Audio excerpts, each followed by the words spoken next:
Good morning, everyone. I'm Tom Keaton here from the coordinating board. We're going to go around to our end and introduce everybody that's here on this end. And then what we're going to ask you all to do is we're going to do a roll call by institution so we can make sure that we know who's out there and who's representing each institution online today. Of course, as I said, I'm Tom Keaton here from the coordinating board. I'm Julie Eklund. I'm Assistant Commissioner in the Strategic Planning and Funding Division. And I'm David Young in the Strategic Planning Division as well, the Senior Director for Special Projects. Roland Gill, Program Director, and same Strategic Planning and Funding. Thank you. Okay. So what we're going to do is I'm going to go down and just call off institution names. If you can come up online, make sure they're muted, please, and let us know who's representing the institutions. University of Texas Arlington.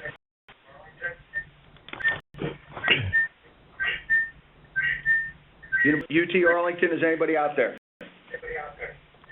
Hold on, they're still muted. Oh. 1 second, we're still muted on our end. I don't think they heard that whole intro. No. Oh, they did. Oh, okay. We're good? We're going to unmute those of you who are calling in. Okay, everyone should be unmuted, so I'd ask you to please the background noise. We're going to go down and do the roll call. Try that again. University of Texas Arlington. Good morning. This is Kelly Davis. I'm the Chief Business Officer, and we have several other people participating as well. Okay. So, Kelly, and that goes for anybody. I'll refer to you on that, and then you can kind of collectively work with your team. UT Austin. Mary is here. Mary, no. Okay. Good morning, Mary. UT Dallas. This is Rick Dempsey. Rick. El Paso.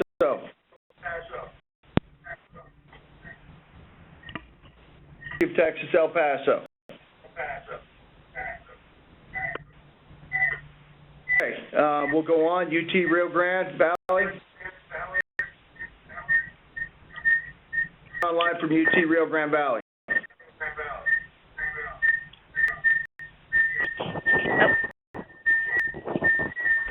UT Permian Basin.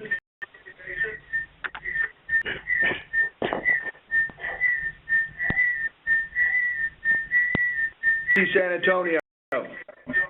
Jose Luis San Miguel, University Architects, and a couple of other folks here. Thanks. University of Texas Tyler.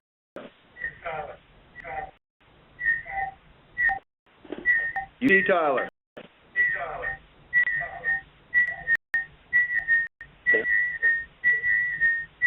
Texas A&M University. Jerry Strasser with several people here. Okay, good morning. Texas A&M Galveston. Yeah, this is Pat Hebert, Auxiliary Services Manager, A&M Galveston. Okay, good morning. Prairie View. A&M University. Cheryl King and Margaret Francone. Okay. Good morning. Hi, this is Marcy Fleet from Charlton. Good morning. Texas A&M Corpus Christi. Good morning. This is Terry Tatum from A&M Corpus Christi. Texas A&M Kingsville. Juan Treras. One more time, please. Juan Treras, A&M Kingsville. All right, good one. Texas A&M International.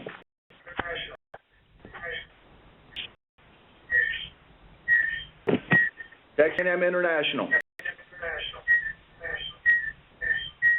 Texas A&M. Good morning, West Texas A&M here. Stan Pena, Director of Capital Projects and Contracts. Good morning. Texas A&M Commerce.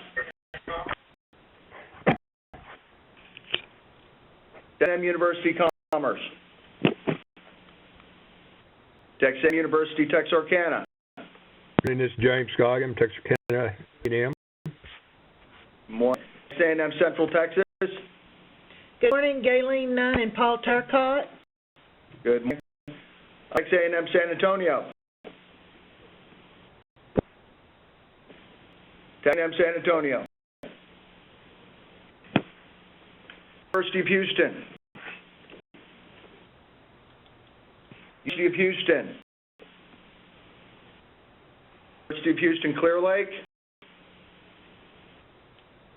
University of Houston, Clear Lake.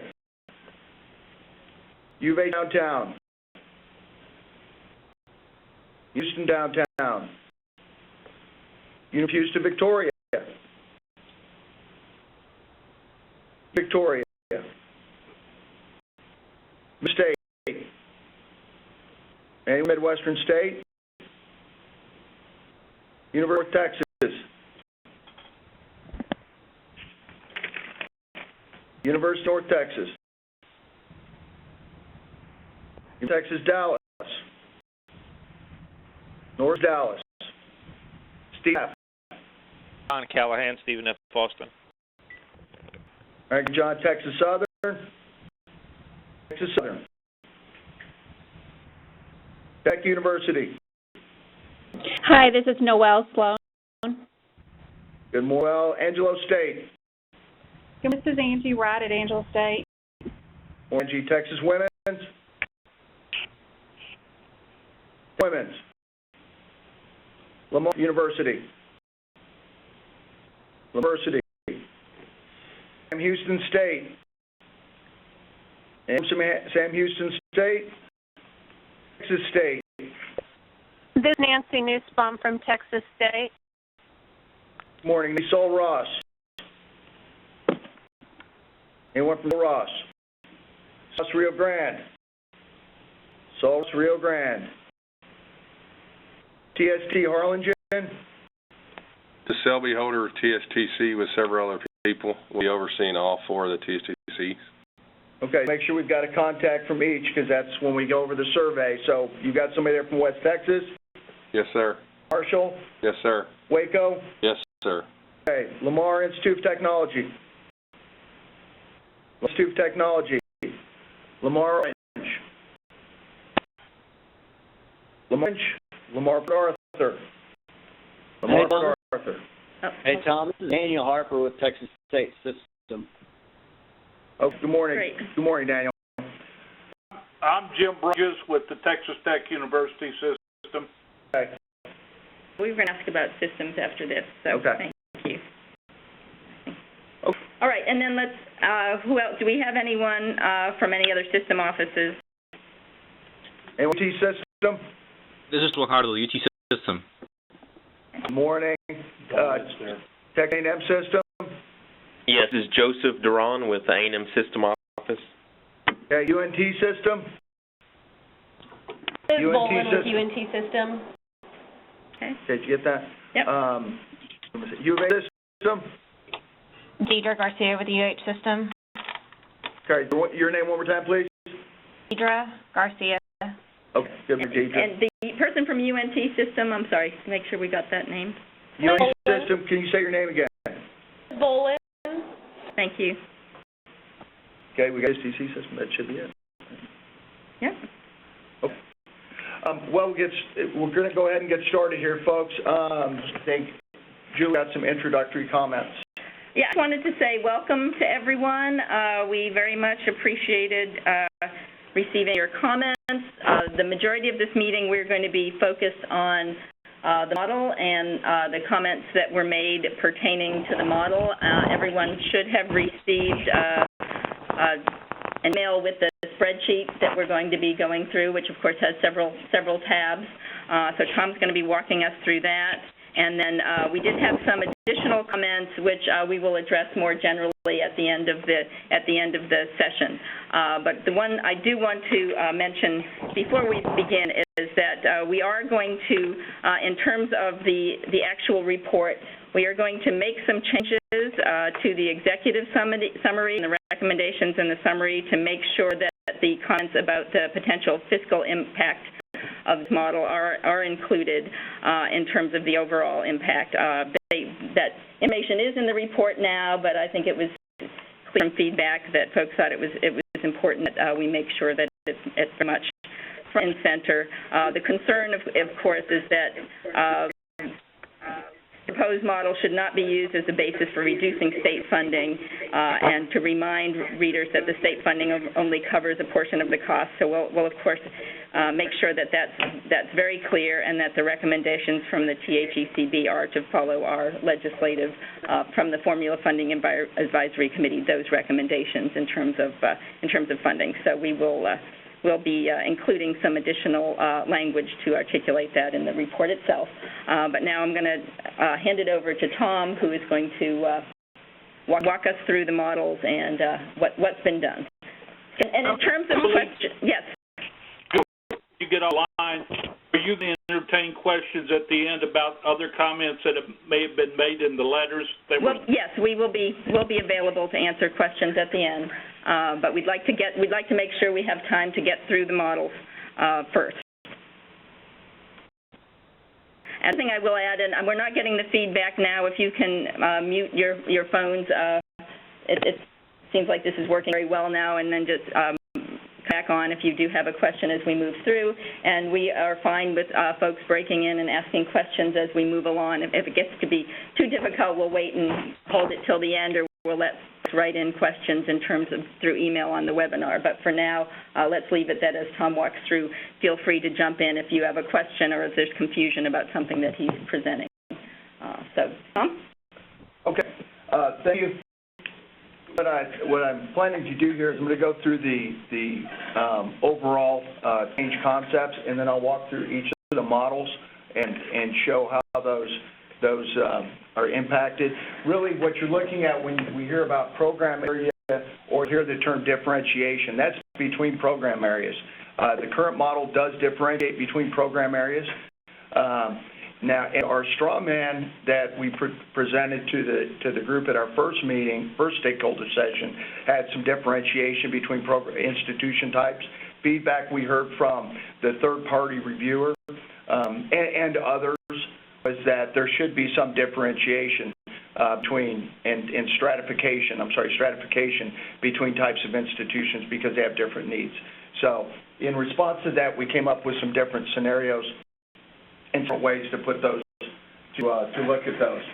Essentially, the use of program areas to modify the coefficients, we took the ungrouped data that we could associate specific to a program area, the space, and then associated that with the amount of the full-time student equivalents that are using that space. Residual in the number from the overall amount of teaching space is that type of space that's general in use, such as classrooms, meeting rooms, and some meeting rooms and others. With that, we evenly distributed that square footage to each full-time student equivalent. And then sum of those two numbers, the specific space, general space, and then we plussed it up 30%. So in essence, we took an average across all the institutions using the ungrouped data, and then did a 30% plus up to account for growth or differences and that sort of thing. Now, as far as the program areas, we see program area 1, 2, 3, and 4. Those are the same program areas that exist in the model currently. Program area 1 being what's historically and currently considered the higher amount of higher space demand, fields like visual performing arts, agriculture, etc. Program 2 has slightly less demand, or at least groups. We let the data go where the data went with it, but those are fields like engineering and the like. And then as we go down, program area 3 has slightly less than program area 2, but more than 4, and program area 4 is essentially the baseline. Now, to come up with some of these, we looked at combining as one group program areas 1 and 2, and left areas 3 and 4 unique. That gave you the 3 areas. So, that's the one over the world on that, and we'll walk through and show how the calculations come out. When we looked at stratification by type of institution, we have several different types of institutions. We have research, emerging research, master's, doctoral, and comprehensive. And in order to, sorry, I'm trying to get there we go. And of course, technical colleges and state colleges. So when we ran these, we combined master's, doctoral, and comprehensive. That's a group. Research and emerging research is another group. State colleges is a fourth group, and it's a third group, and technical colleges is a fourth group. When we stratified by type of institution, we removed the use of economies of scale because there was enough similarities and the measure was not required.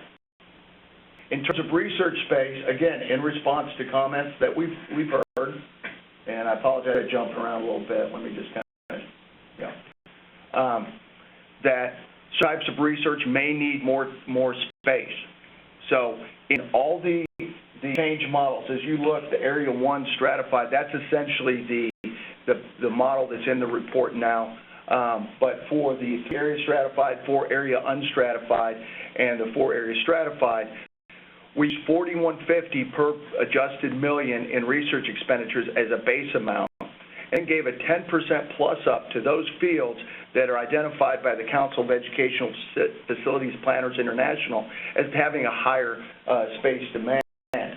And we increased those by 10% to 4,600 feet per adjusted million. We used the research expenditures report to differentiate between those types of institutions. One area that had some sort of difficulty are the TEAS pass-throughs for Texas A&M because of the pass-through amounts for Texas A&M and a couple other institutions. Based on the type of agencies they pass through to, we reduced that amount of expenditures from the higher of the program areas where they would have rested had those expenditures stayed based on field. For these simulations, we used 1 year of research expenditure data. We did kept the inflation adjustment. It's 0.02, so it's not going to make a very big difference.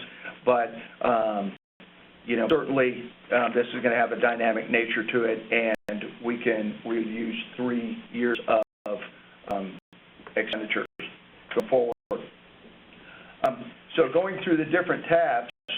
Sorry, I'm going to go down one more time here. So when you look in this little matrix, it'll show the 2 main variable areas that we adjusted, which were stratification by type of institution and differentiation by program.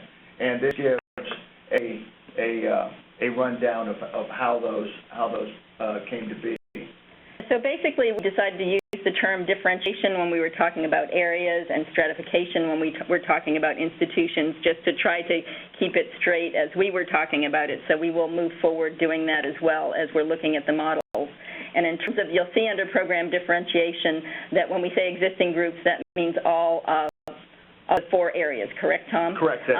But there is one model where we looked at 1 and 2 combined, and then we kept 3 and 4 as individual. And as you're aware, that's where most of our courses are taking place, in those 3 and 4 areas. But we did combine the 1 and 2. I'm sorry, yes, for that particular model. Otherwise, they're separate. Okay, I think everyone's familiar with the Area 1 unstratified, if that's the area that we've discussed in the model and discussed previously. So I want to go ahead and go to the 3 areas stratified and kind of walk across this sheet. Well, and Tom, just to make clear, that is the one that was presented in the draft report. One area stratified was presented in the draft report. And that is, right, and we've shared that with you again as a possible option, but he's going to walk through the other 3 again. Yes. As you can see on the left-hand side of the screen here, there's no adjustment for economies of scale, and the institution types are listed. We've looked at the number of full-time student equivalents by program area here, and some more statistics, but looking at this online, and then the online percent, of course, you should be familiar with that. And the teaching square footage, while it's somewhat difficult to look at, you can see that for research and emerging research, for the program areas 1 and 2, that's 73 square feet per full-time student equivalent, 29 square feet per full-time student equivalent for program area 3, and then 22 square feet for program area 4 for the research and emerging research. In the master's, doctoral, and comprehensive, these are the way the data came out, the plus 30% number. Areas 1 and 2 were 125 square feet, while Area 3 was 47, and Area 4 was 69. Or, correction, 29 here. In state colleges, it was 60 for Area 1 and 2, 60 for Area 3, and 49 for Area 4. And then as we go across here, and all areas under TSTCs, those were unchanged at 160 square feet. Of course, we made the online adjustment, and then that came up with the overall teaching space that you see here. Essentially, the modeled amount of teaching space less the adjustment for the online percent.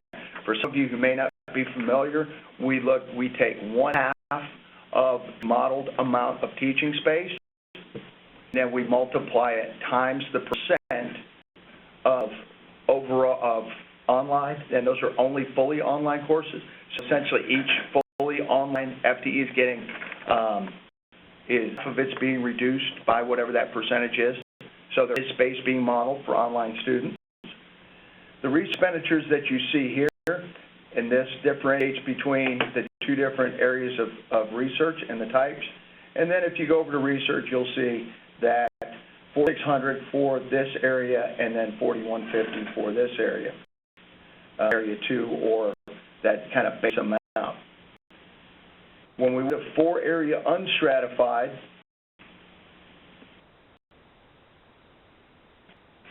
let me shrink this down. And should we stop and see if there's any questions about the 3-area stratified? Take a moment. Are there any questions about the methodology or what you're seeing in terms of the 3-area unstratified? Is that what's about now? Yeah. Julie, this is Joseph Duran. Just a quick question. Are y'all recording this? Or I meant to ask that at the beginning. Yes. Yes, we'll make the link available. Obviously, we had several institutions that weren't represented, so we'll make sure to get in touch with them and make them aware that the webinar is available. Thank you. Hey, this is Mark Sossi from A&M Commerce. We had on with our voice, so myself couldn't tell you that we're on, but could you real briefly go over Area 1, 2, 3, 4 for me? Area 1 in the current model, Area 1 are that's the model that's predicted for the last 20 plus years. Highest space demand areas. Those are areas such as agriculture, visual, performing arts, and that.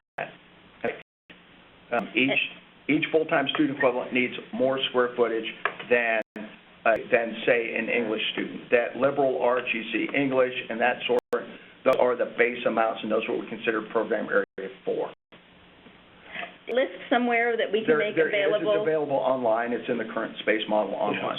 Yes. Okay. It's in the current space model. So if you'd like to see all of the groupings, they are listed there in terms of the program areas. Yes. Okay, thank you. You're welcome. Hi, Susan. Yeah, Susan. And mark you down as being with us since we. Okay. Good. Yes, I'm here. It took me a while to get logged in. No problem. Looking at the program areas, and you're like, and this is 46 per FTSC. I don't see that anywhere on the spreadsheet. Okay.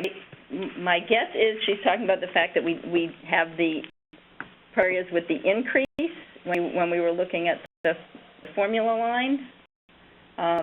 Is that you mean that we don't see the 46, we see it with the additional?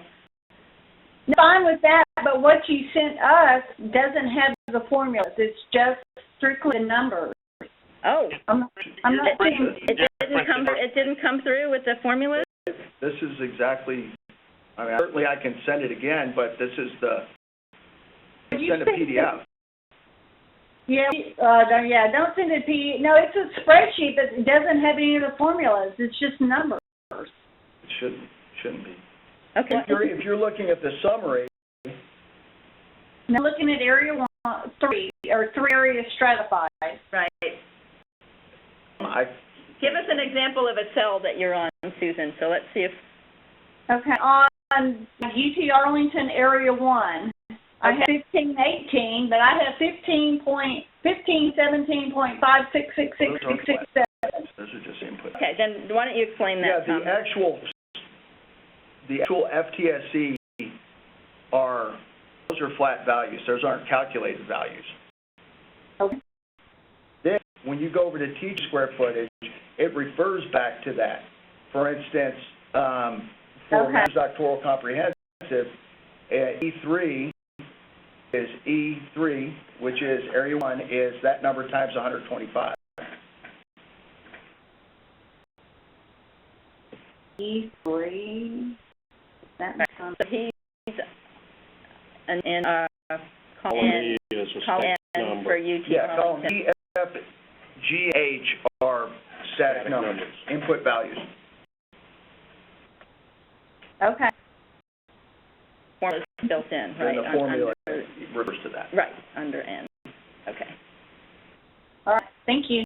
You're welcome. Any other questions? I know there. Yes, this is Mary Knight. Are you going to get something that explains this in other than just having to look at formulas and the details that way? Yeah, we will, once we've done the survey and we've considered everyone's input, this will be laid out in the report. But are you feeling like you need something now that you didn't get enough background in terms of understanding? Yeah.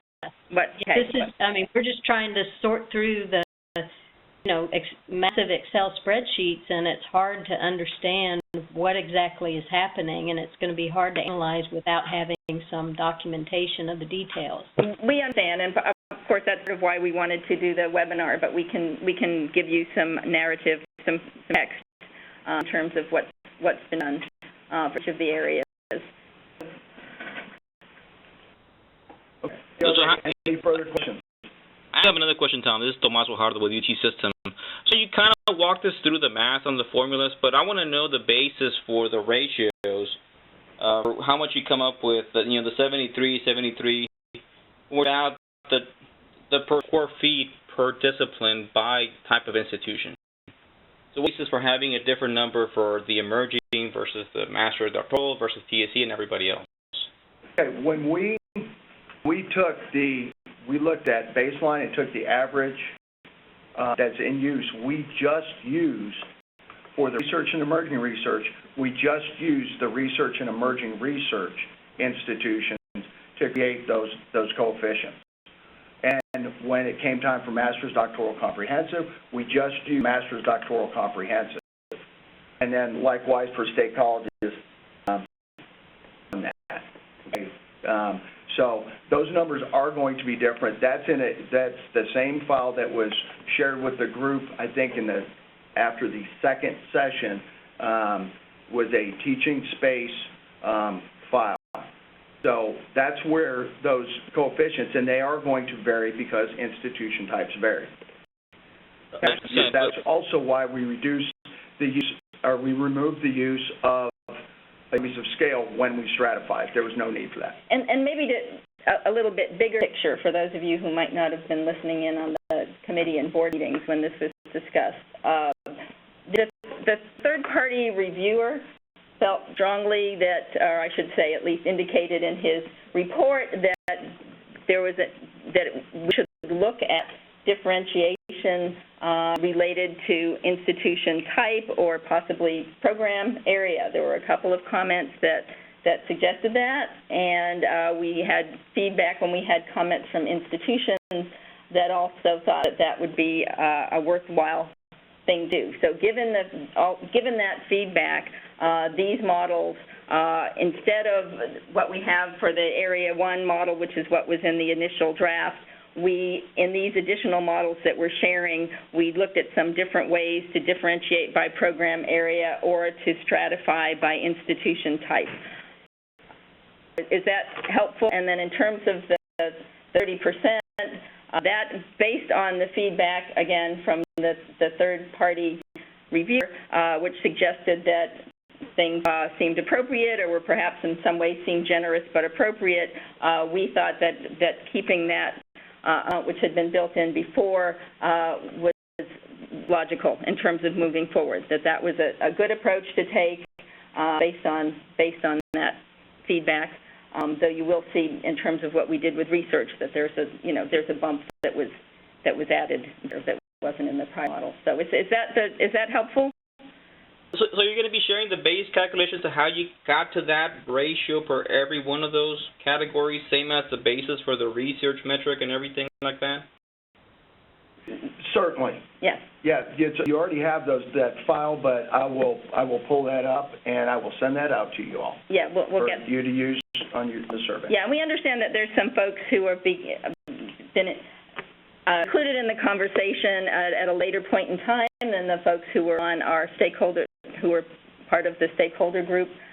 So we'd be happy to share that. We have some institutions that were represented by their systems on the group who I'm sure some additional questions. So yes, we'll provide that. Tom, do you have any questions about exactly what's needed? Are you pretty clear on what we need to send? Okay, yeah, we'd be happy to provide that.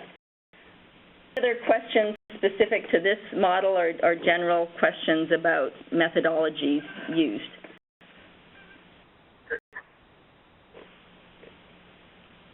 Okay, we move along to the 4-area unstratified. One of the differences you see when we unstratified, so we used one set of values. Economies of scale are used. The numbers in here are the same. Then we come over to the teaching space. When we do the exact same thing for all the institutions, program area 1, and this is for 4 areas, program area 1, 124 square feet. That's actually a substantial increase from what program area 1 currently models. Program area 2 was 66, program area 3, 36, and then as you can see, program area 4 was 25 feet per full-time student. And Tom, when you say currently modeled, you mean in the one in use today. Anytime I say current model, current model means the one that is currently in use. Thank you. Thank you. Same adjustment was made, same actions were made here for research, so that's no change. So the main difference between 3-area stratified that I went over before and 4-area unstratified now is that we use 4 program areas as opposed to combining areas 1 and 2 in the calculation, and we did not stratify by institutional type. This is the closest to methodology that's currently in use with 4 areas, because the current model does not stratify by institution type. Okay, does anybody have any questions on that? Okay, 4 stratified is a combination of the 2 you saw previously. Where we stratified by institution type and differentiated by program area using all 4 as different values as they came down. Now, there's no economies of scale, and when you look at the different values for research and emerging research, program area 1 was 116 square feet, program area 2 was 39, program area 3, 29, program area 4, 22. For master's, doctoral, and comprehensive, program area 1 was 167, and then program area 2, 64, 3 was 47, and 4 was 29. For colleges, program area 1, 32, program area 2, 87, program area 3, 60, program area 4, 49. TSTCs are unchanged. And the same difference with the research expenditures you see here. When you look at the summary in terms of the different areas and how they play out. Do we want to see if there's any questions about the last model? Yeah. Were there any questions about the model that we just shared, the 4-area, which is stratified by institution type?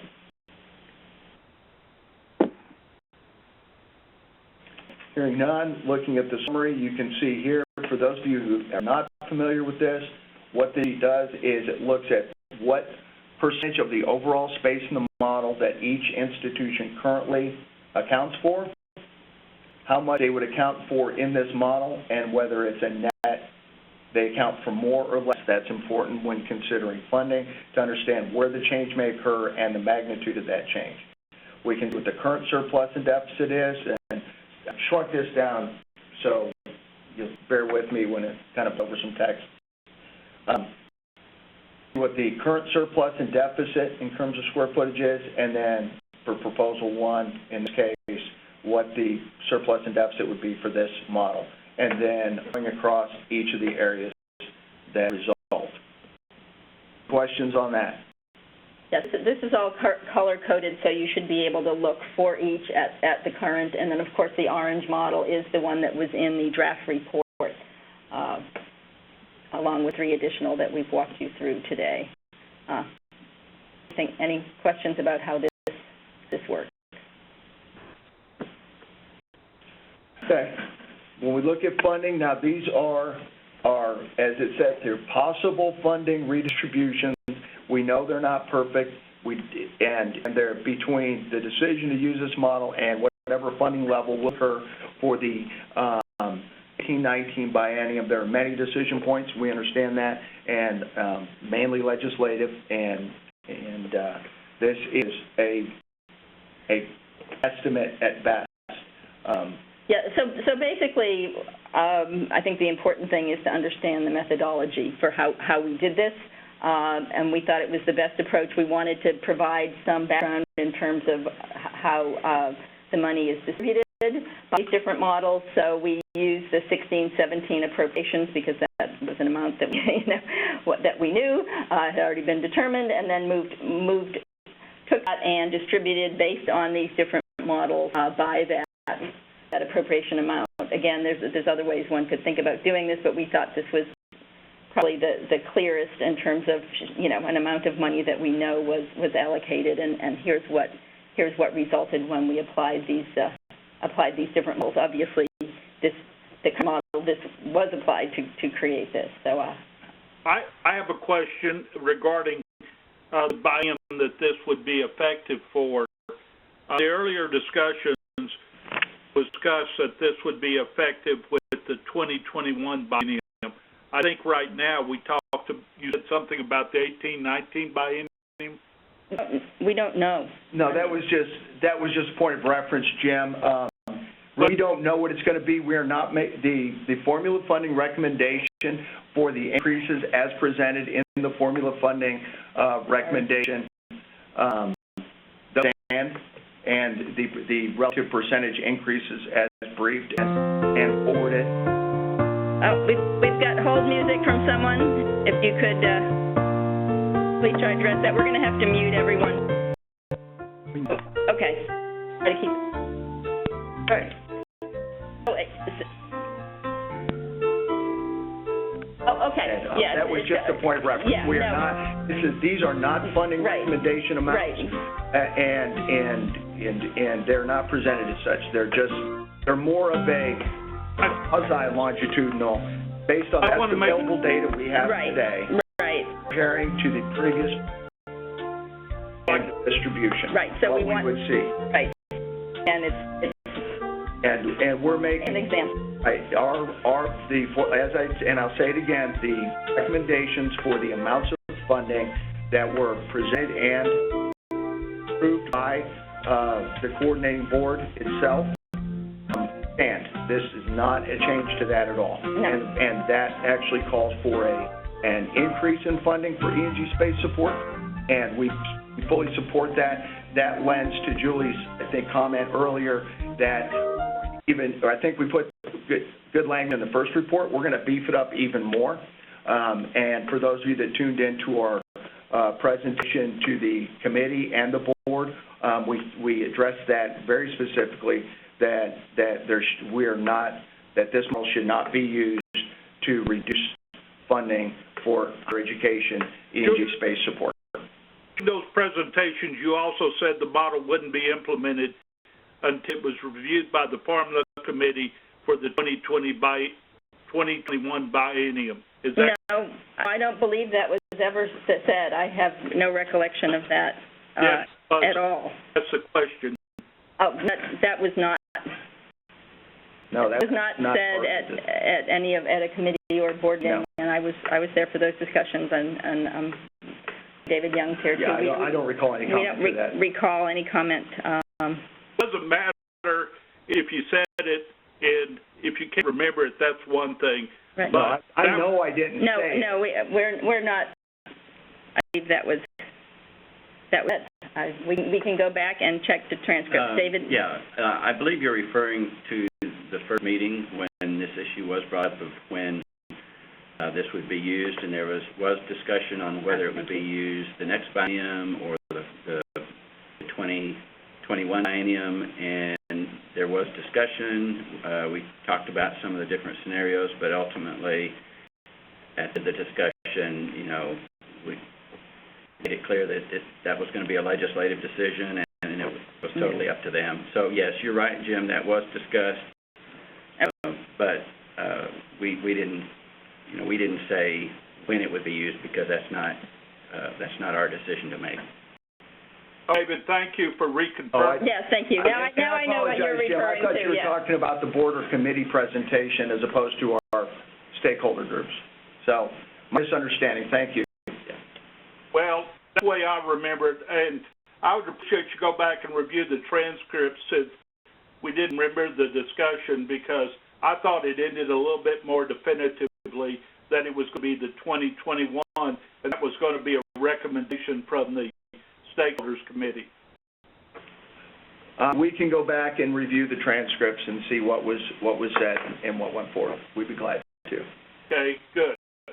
Thank you. You're welcome. Question on the stratification models, it is, are those cells selected by the institutions? What what you'd call it, they go into? You're talking about for the which accountability category? Well, I'm going to use your terms, and you. Groupings, yeah, stratification for by institution type. So he's asking about how the determination was made to do those particular groupings. Yeah, and we looked at it in different ways. In fact, the first set of sheets that we went over in the group, we saw some more similarities and differences between the master's, doctoral, and comprehensive. The research and emerging research, because there's two research institutions and there are more emerging research, that would be a good grouping because there are similarities conceptually. Okay, that's what I'm trying to determine who's in the groupings for the four stratifications, and were they selected by the institutions, or did the coordinating board arbitrarily put them together? Well, we didn't arbitrarily do anything. Well, I would say we made decisions based on looking at comments and looking at the third-party reviewer report in terms of thinking about research spaces and thinking about, the applicability there to especially our research and emerging research institutions if we wanted to think about groupings. The understanding that if you get into too much granularity, when you start to differentiate those types of things in models, it can sometimes provide less useful feedback and information. We did run other models than the ones that we're providing, but that decision was made based on the available information that we had. Now, I know going back to the stakeholder groups, Tom, it's my understanding that there was some discussion of differentiation by area and stratification, but at that point, the feedback was to. That's correct. In the first meeting, the straw man that we put out, we actually had that had them broken up by different types of institutions, not by program area, but by types of institutions. It was the feedback from the group. We have the same number for all institutions, that to not stratify by institution type. Subsequent to that meeting, a request was made by the stakeholder group that we look at trying to align and an analysis of what space was in use by program area. We did that and discussed it at the second meeting, and then it was the position of the group. And when I say that, people brought up some things, some ideas. There was a lot of absent objection type things because there wasn't a definitive yay or nay. But to use a general number, in fact, the average of all the different program areas, and then actually plus that up some, and then the discussion of the number and regress predictions. So these numbers across the board, if you do a comparison, really increase from proposal 1 in each of these areas. So we did listen. We ran the numbers and listened to the group, and that's where we came to the first solution. We're going back and looking at the feedback we received, not just from the third-party reviewer, but institutions who also echoed those comments and came up with different proposals that met those conditions, and we heard them presented. Concerns are you've asked the question. Is there a reason that you have asked? You're just wondering how the decision was made in terms of doing groupings. Is there? Okay, just wanted to know if there was any feedback around those particular groups. Okay. So that concludes the review of this. Again, the dollar amounts, these are not a recommendation in any shape of the imagination. This isn't a recommendation. However, this is just to give an idea of the scale of changes, and the numbers can indeed and will change because there are many decisions that have to go on. And there were many decisions that went on between the production of the model and this amount of dollars as the production of this model or using the current model or any model and the distribution of future dollars, whether it be 18, 19, 21, 22, or in the future. There are many decisions that have to be made legislatively. As David pointed out, they're not decisions, and we're pre-model, and whatever model, there will be those decisions, and our position is reflected in the Formula Advisory Committee's recommendation for an increase in funding. So, with that, I know some of you had asked for time for more general questions, and we'll open up the mic for that. So go ahead. I also, Tom, before we do that, would it be helpful? I've got a couple of notes here addressing a few of them. Would that be helpful for me to just sort of walk through those first? And basically, it's related to the TRBs and the HEF. I'm not hearing feedback, but why don't I go ahead and do that, and then we can talk about those comments that were raised and then anything else that you'd like to mention. So we did have the comment, and I'm going to look at David as well if he wants to add anything here. We did have the comment that the model doesn't account for the TRBs authorized by the 84th legislature. The model, as you know, shows a space deficit of 10 million square feet, the proposed model, which would allow for additional construction, including the tuition revenue bonds authorized last session. The staff considered the utilization of existing teaching space when it developed the new model. Teaching space is currently underutilized, and if TRBs authorized by the legislature are included in the calculation of space usage efficiency, then utilization would have been lower. If institutions continue to grow, they will have more students when the TRB facilities come online, which will increase the predicted square feet. And based on the comments from the institutions and the consultants, we prepared these models, and it provides an additional 10% for certain research base for the GRIs in terms of thinking about those TRBs and why that's important. And obviously, or I shouldn't say obviously, I don't know. I want to make it mention that the TRBs authorized by the 84th legislature weren't evaluated by the THECB. And David, I don't know if that sums it up. Okay. This is Joseph Duran. Yes. Quick question. So if the current deficit's at $10 million, what would it be with do you know would be when the TRBs are added online?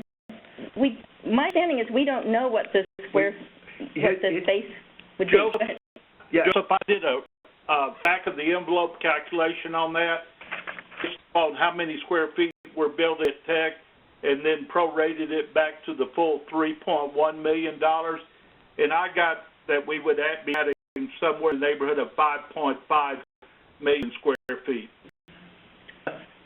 Yeah, we don't have those data. I think, looking at the aggregate amount, I think it's important to remember that several of those projects are infrastructure projects that will have impact. Several of those projects are renovation or revitalization projects that will have no net impact. And that the construction of some of these new facilities, they're actually taking space offline, and it's replacement facilities. As, in fact, Roland was at UTEP last week, and they've already demolished some buildings to make room for the TRB. So, you know, we could certainly pencil that, but in not knowing the type of projects that they are, you know, and while one would be a new building in addition to the existing, others may not. And we simply do not know, but we do know that not all of them are new construction, and not all of them will result in expansion. It's $4 to $6 million, and it knocks it more than half or thirds of what it is. Yeah, Tom, I'll send you what them system numbers are. I don't know. I don't have it on me right now, but adding considerable square feet, so I'll send it to you. Okay. And also, I might add that I think our other point still stands, that when these TRBs, these facilities are actually constructed, more than likely you'll have more students, which will increase the space predicted by any model. So you'll add square footage, but you'll also add students. And faculty, possibly, and research, and all those components that will the model, yeah.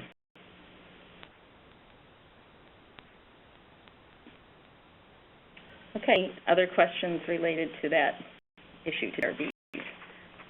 And I just have one point related to the and that allocation is set by statute for 10 years.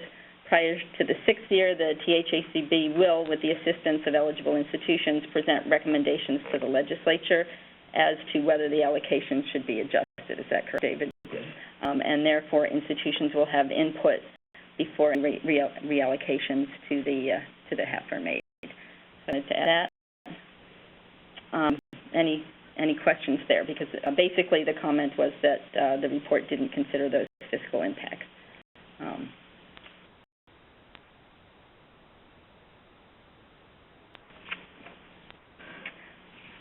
Okay, did we have any other questions? Tom, this is Joseph Duran. Quick question. You know, when I look at the redistribution that takes place, did y'all ever consider, you know, moving the technical colleges out and having them with their own separate model apart from the academics? Actually, and I might hand this over to David, we actually had several discussions about how this modeling works and how the formula report related to that. And we discussed it with LBB, but David wanted to address that. So we asked the LBB just to verify how those funds are treated, and the LBB did verify that not only do the TACs have the same funding rate, but they also come from the same funding pool. I know from my days at the LBB that that's the way we did it, but we wanted to verify that that was still the current practice, which it is, and so we didn't feel that it was, you know, us to make that decision. You know, the LBB or the legislature could make that decision, which would could potentially, you know, change these, smooth things out if the legislature decided to take that approach. But again, we didn't make that recommendation in this report. Thanks, David.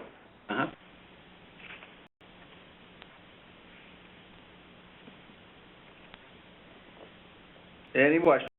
Yeah, can I ask one more question, Joseph? Sure. So look at, you know, like my friends across the street at A&M, and then I look at my friends in Austin at UT.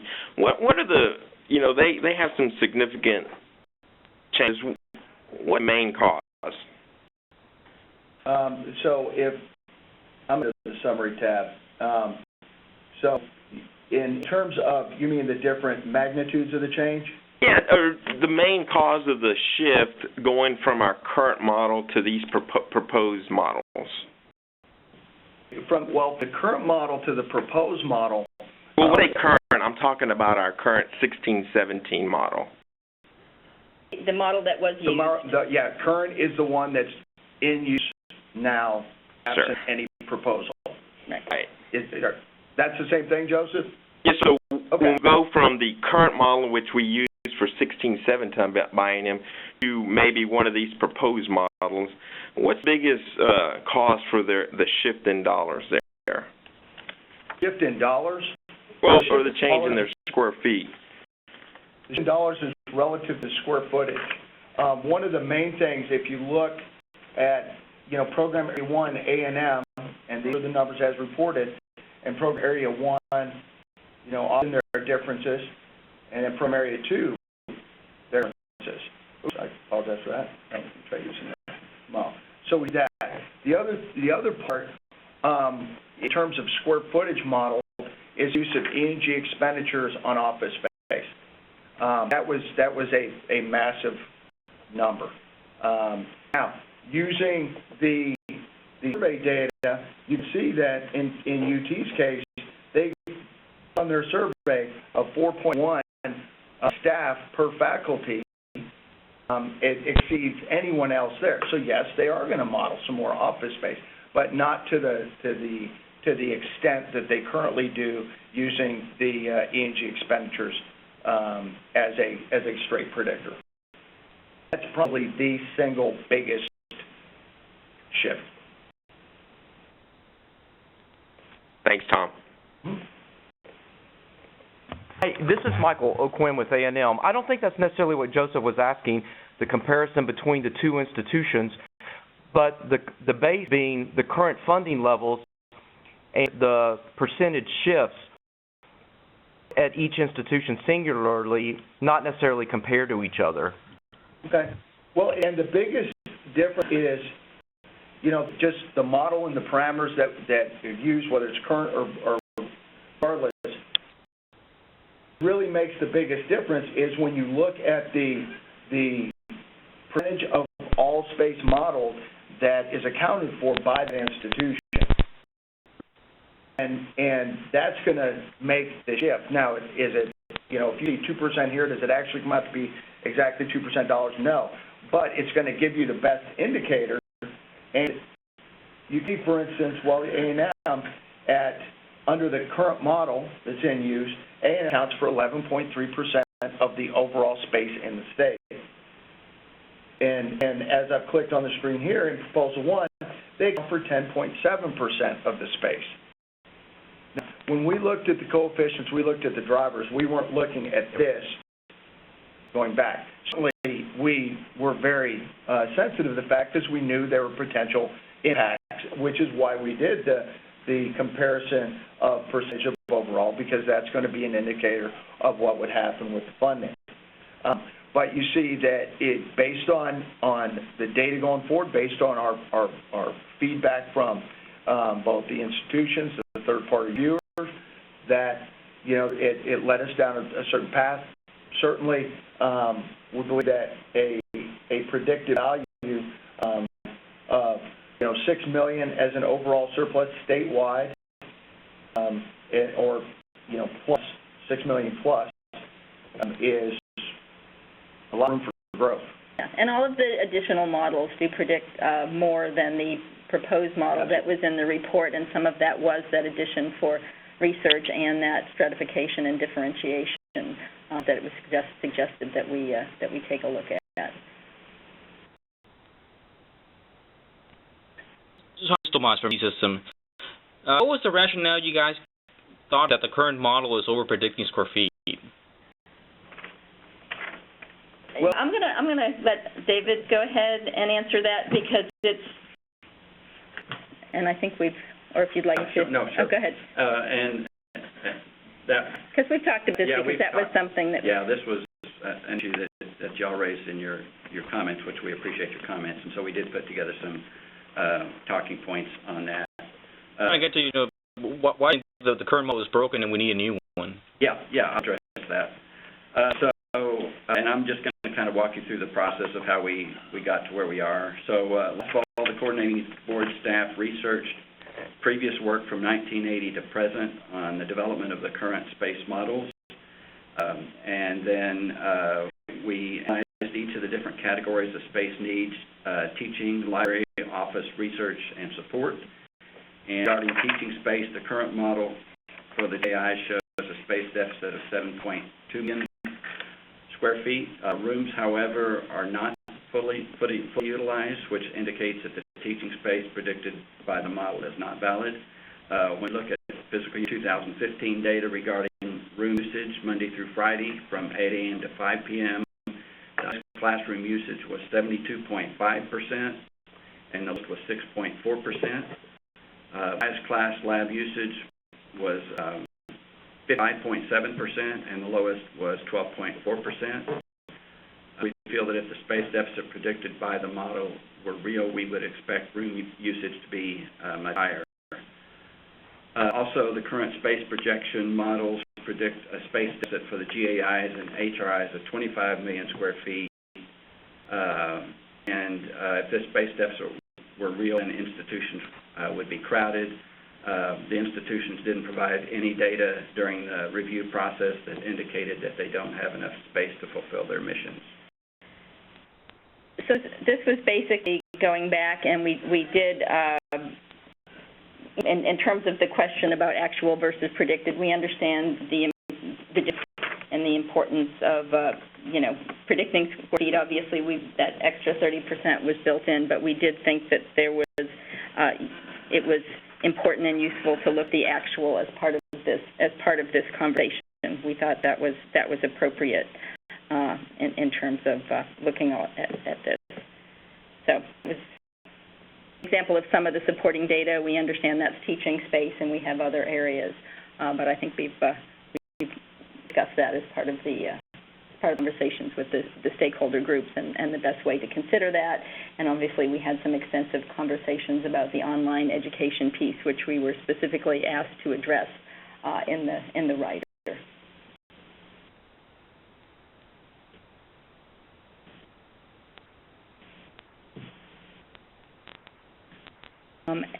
Any questions? Yeah. Any other questions or comments as we move forward? Mark from A&M Commerce. Yeah. I understood then your two main reasons for changing it are SU scores were low and on education proliferation. Is that really the two reasons? Well, those are indicators. We look at a means of more accurately predicting square feet because that's what we were directed to do by Rider 55. And the first question we'd have to ask is, does the current model accurately predict? When we see an 18+ million square foot, and now that's ENG, that's not gross. So if you put that into gross terms, you're talking, approaching 25 million or more square feet if the deficit was that large. I mean, we would see exigent circumstances, so that was an indicator. Secondly, when we looked at, how dense is the use? And that's, historically and across the industry, classroom utilization is used as a principal indicator of overall space use. If classrooms are jammed in there tight, it's likely than not that the rest of the space is jammed in there real tight. So we understand that. So what we looked is we didn't see any indicator where it was predicting. We said a huge deficit. So then we go to the data and we look at, what are, for a given amount of inputs or number of students or amount of research, how much space is the institution currently using to do that? And so, obviously it can be done. It's a need-based model. So when we looked at it, we said, they can do it here, but we don't want to cut it at, a mean or anything. So use that as baseline and then plus it up from there. And we really were, I think the illustrations that we shared with the committee in terms of looking at gaps and the growth over time in terms of what was being modeled versus actual, we saw that in many areas increasing in terms of those gaps and trying to understand, where the model was going versus the actual data. And I think that was, we tried to share some of those illustrations to show that. So it is, I think, again, as you said, I think it's more than the teaching. It was looking at overall, but we saw some differences across the different areas, and that's why we tried to address them specifically. And also, I might add that the current model was developed, what was it, 1990? The basis was 1990. The basis was 1990, and so a lot has changed since 1990. As you know, libraries have changed the way they operate. There have been a lot of changes in technology. You know, computers have gotten a lot smaller than they were in the past, and so I think it's reasonable that with the changes that we would need to make some updates to the model. Hi, I have one question. One of the other issues we raised in our letter, which I don't think has been addressed yet, how the proposed model is shifting particular fee from teaching and research to office and library space. I don't know why that would happen. So you have any thoughts about that? There's actually a reduction in each of the factors, and so there's not any shifting of space from one to the other. You may see that some were reduced more than others because we looked at each of the four factors independently. We didn't do an across-the-board cut. We didn't feel like an across-the-board cut would be appropriate, and so we did analyze each factor. So that's why you see, different percentages in each of the four factors. If you look at the percent of the model that's being driven by teaching space and research space, the percent was higher in the current model, was higher in the current model, and it's lower. So the office and library space is predicting a larger amount of the proposed model, and that sounds counterintuitive. Doesn't make sense. You're saying it's predicting a larger amount as far as the percentage, or as far as the total footage? Sorry? I'm saying as a percent of the total. Yeah. We're shifting emphasis from teaching and research to office and library. Now, certainly that can be said. I can tell you that of these types of space, the drivers associated are discrete entities for this. The overall is simply a summative aspect of those four discrete items. Now, I'd say 5, but support space is dependent on the other 4. So we're talking teaching, research, library, and office. There wasn't any, this does not lay an emphasis one way or the other to say that research is more important or that office space is more important than teaching space, nor support, nor library. Those is treated as a discrete entity, and so where the relative percentage comes in, if we've gone back and using institutional data, it should be reflective of where the institutions have put their emphasis and their quantities of space.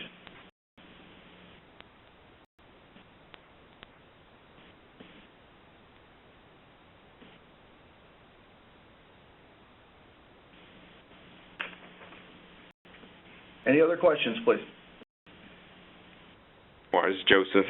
Sure. No, that's what we're here for. We're happy to answer any questions you have. I asked this, you remember, Tom, at the very beginning, are we looking to create a model that's a better predictor of space, or is there some thought or motive in shifting funding to institutions that may need it that in some ways they weren't getting it? No, that's not a consideration. As you remember, the third meeting, we talked about funding a great deal, and we kept saying, yeah, we understand, but we're looking for a model that can better predict. That right. And, I mentioned that because there were some comments I made at the meeting that I was at, the coordinating board meeting, and it just seemed that, there was some thought, well, those getting more should be getting more. Well, I did not make that comment. Right. I know, but that's why I'm asking. And if there was a motive, to try to do that. Okay, all of the people who could have made those comments are consumers of the data, not producers of the data. Right. So if that need happen, if that's their position, I'm not going to speak for them.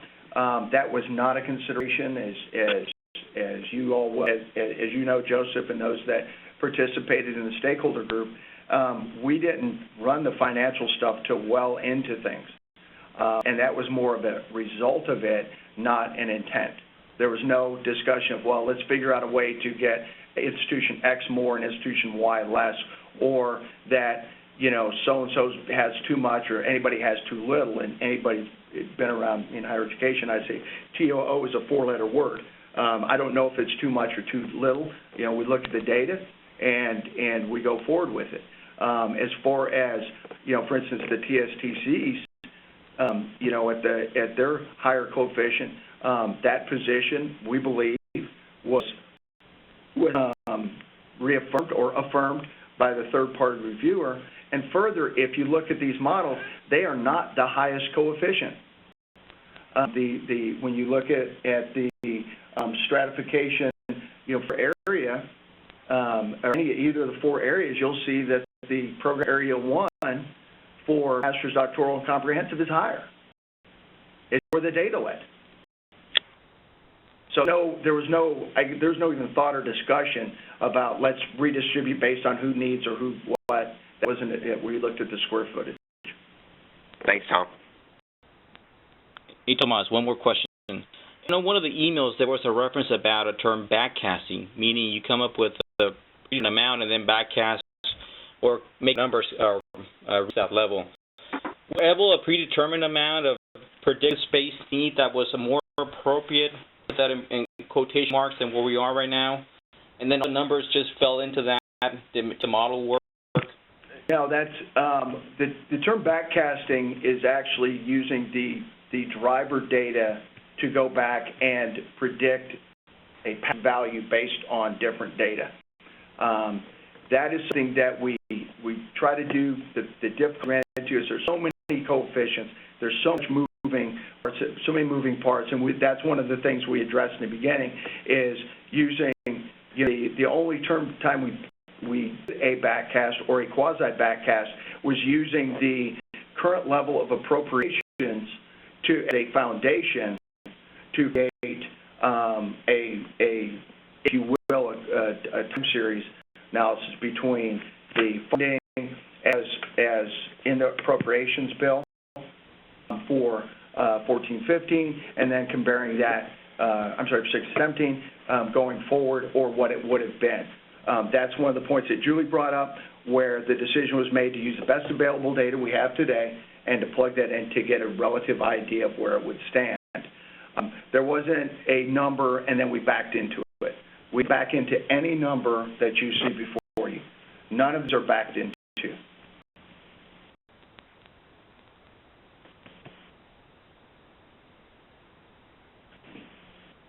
This is John Callahan from Stephen F. Austin. What's going to happen next? These new models will be reevaluated by whom, and when will we find out steps? Okay. Going forward, we'll be sending out to each institution a survey, and we're going to get one back per institution.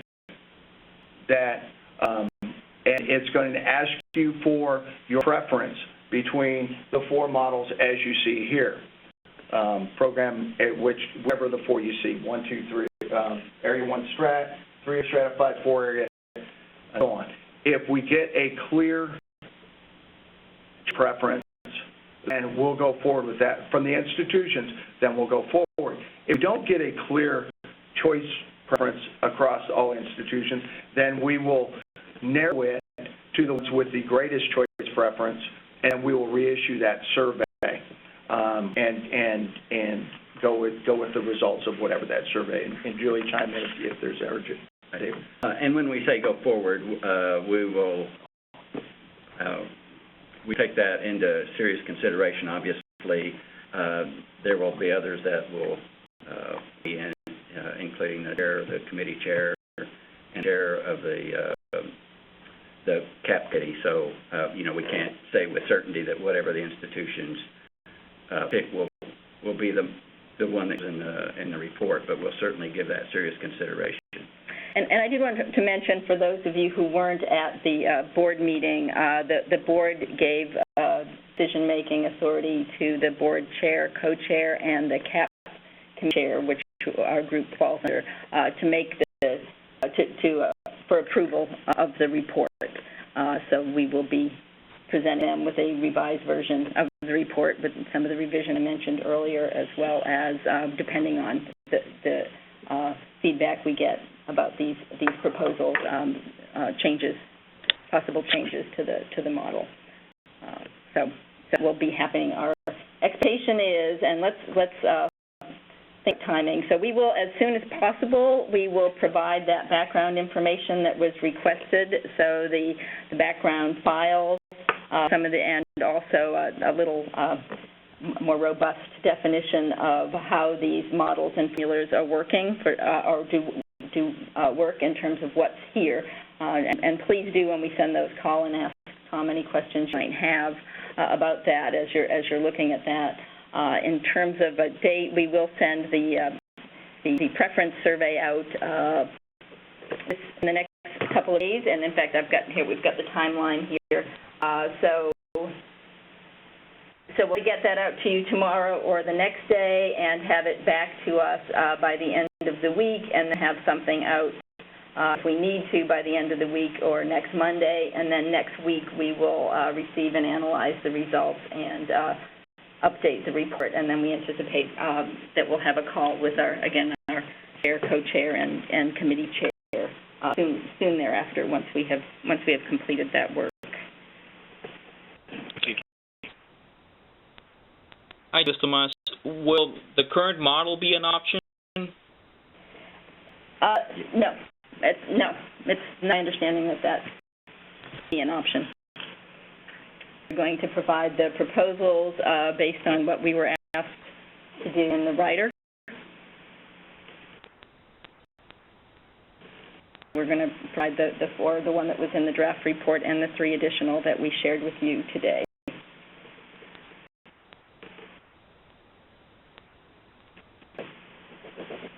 Any questions, folks?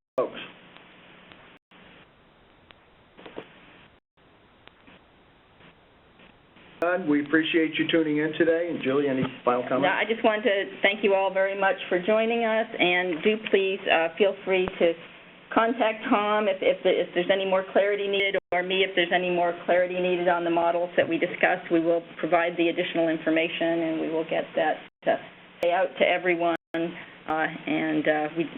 do appreciate your feedback, both in the forms of the written comments that were sent, which did inform the process that we went through in terms of the models, and of course our discussion of some of the other issues.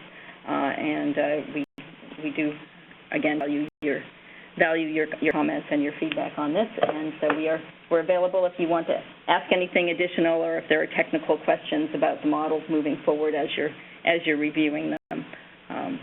And we will, as we said, we'll post the webinar. Again, thank you very much for joining us. Have a good Thank you. Thank you.